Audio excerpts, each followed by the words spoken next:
Okay, so once you this section right here, this optional section is going to be also apply to our stool section, right? It's the same idea. So this program knows, if you enter in 3.5 inch wide material, the program knows that this material you're using is 3.5 inches, right? So if the width of your extension jambs, right, which our extension jambs are going to be this, right? Let's say this extension jamb is 2.5 inches, right?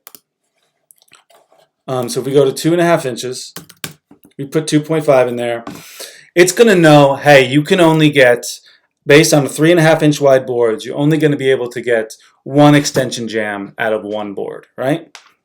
But let's say we change that to 1.5 inches.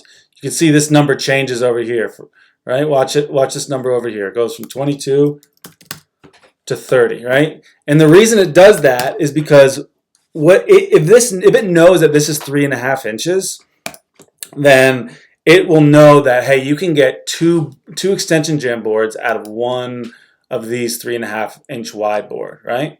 So if you don't put anything in here, right, it's just going to say, hey, you're going to use the entire width of this board for your extension jamb. So it's optional, because if you don't put anything in, they'll just say, hey, you're going to use your entire 3.5 inch board for your extension jamb.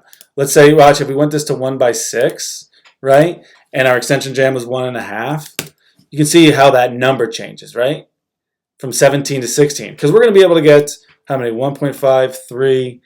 We're going to be able to get 3 extension jambs out of one board, right? And so that will account for that right there. And that's the same as our stool, right? It's basically asks how many boards, how many stools or extension jambs can we get out of the material that we've selected.